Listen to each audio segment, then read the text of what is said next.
נדב רוזנבלט, שהוא מנכ"ל עמותת יוצאים לשינוי, שלום. ולצדך אביחי מרציאנו, יוצא בשאלה, רכז בעמותה עצמה. רבותיי, כשאנחנו מדברים על נתונים, בואו נשים אותם על השולחן קודם כל. כן, אז הגילוי החדש שלנו מהשנה, של צוות המחקר שלנו שהוביל משה שיינפלד, מספר בעצם על אירוע מאוד משמעותי שקורה יום יום בתוך המדינה שלנו, על 1,900 יוצאים ויוצאות צעירים מהמגזר החרדי שבוחרים לעזוב את העולם החרדי. מדי שנה. מדי שנה, שזה למעשה 12% משנתון חרדי. ועוד יותר מעניין זה שזה גידול, הפעם האחרונה שיכלנו לעמוד את המספרים האלה היה ב-2012. ואז זה היה? ואז דובר על 10%. כלומר גידול של 2%. כמה אנשים אז יצאו בשאלה? אז 1,350, משהו כזה, היום אנחנו מדברים על קרוב ל-2,000. זו עלייה של 30-40%. אם אני סופר נכון, כי גם השנתון החרדי דמוגרפית הוא הולך וגדל, כן. אבל זה לגמרי מראה את הפוטנציאל המטורף, בואו נחשוב מה יהיה עוד שנתיים, ובטח עוד 10 שנים ו-15 שנים. וכל זה קורה כאשר אנחנו יודעים שיש תופעות של החזרה בשאלה, יש גם גופים שפועלים החזרה בשאלה? לא נראה לי שיש תופעות של החזרה בשאלה. חזרה בתשובה? בתשובה, פרדון. חזרה בתשובה, כמובן, כן. חזרה בתשובה, יש כל מיני וכנסים, ומחזירים אנשים בתשובה. יש גם גופים שמחזירים בשאלה? לא. לא. לא, הדבר הזה קורה, חשוב לנו להגיד, חזרה בשאלה, יציאה מהעולם החרדי קרתה גם לפני 100 שנה. נכון. הסבים שלדעתי כל מי שנשאל קרוב להניח, הם גם היו חרדים בעבר. זה דבר שהיה, זה דבר שיהיה, הוא הולך וגדל. אביחי, אתה חזרת מתי? אני פחות או יותר בסביבות גיל 19-20, הייתי אברך כולל באותה תקופה, כולל הלכה. נשוי, מה שנקרא, על הדרך הנכונה של בחור ישיבה בוגר. כן, כבר בגיל 18 התחתנתי. אז איך עושים את זה? איך עושים את התהליך הזה? אנחנו מבינים נניח מאיפה זה בא, מקום של שאלות ותהיות, אבל איך עושים את זה בפועל? אז את צודקת. קודם כל זה באמת מתחיל בתהליך של גיבוש זהות חדשה וערכים אישיים ותרבותיים חדשים, בן אדם שמגיע לזהות חדשה.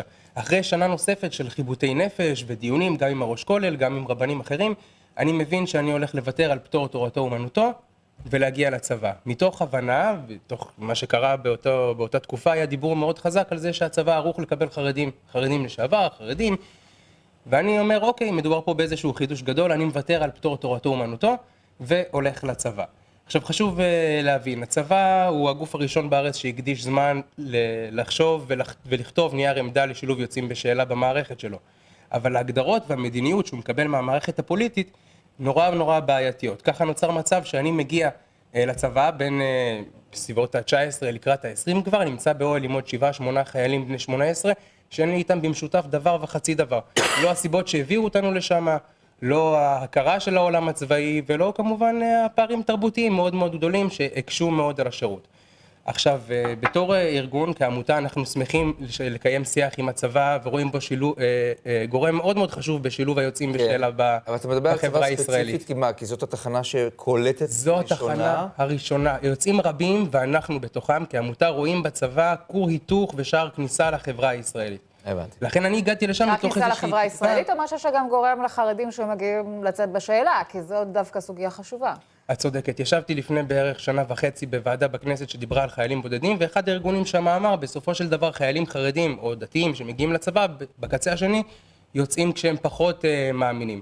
עכשיו אני שואל בשיא הכנות, למה הצבא או למה מוסדות המדינה או למה הדת אמורה להיות איזושהי קריטריון, ולמה המערכות האלה נרתמות כדי לסייע לקריטריון? אתה נניח אחד מבערך 1,900, יש להניח שהנתון בשנים הקודמות היה די דומה, זה עדיין מעט, לא? למרות שהמספר נראה 12% מהשנתון נראה גדול, זה עדיין מעט. זה לא מעט.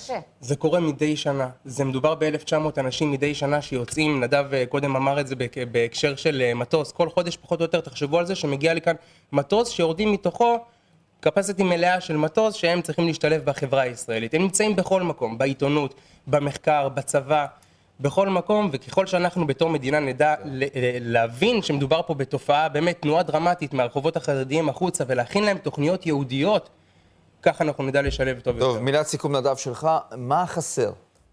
מה חסר לכם? חסרה מודעות, חסרות תשתיות, חסר הרצון של המדינה, עדיין יש משרדי ממשלה שעובדים איתנו יותר, משרד הרווחה, הביטוח הלאומי, משרד החינוך כבר מפתח בשלבים, יש עוד הרבה דברים לעשות, אנחנו צריכים לקלוט את החבר'ה האלה, מגיעים לפה עוד פעם, אנחנו רואים מספרים הולכים וגדלים, פיתוח תשתיות מתאימים, מסלולים מיוחדים, הם לא יקרים, אחוז התקצוב שלהם נמוך בהרבה ממסלולים לשילוב חרדים, שאנחנו רואים גם שלא עובד כל כך. כן. והפוטנציאל הוא פה בשמיים, והרווח הוא של כולנו כאזרחי המדינה הזאת. צריך להבין שהמדינה משקיעה 500 מיליארד שקל מדי שנה כדי לשלב חרדים בשוק התעסוקה, בשוק ההשכלה הגבוהה.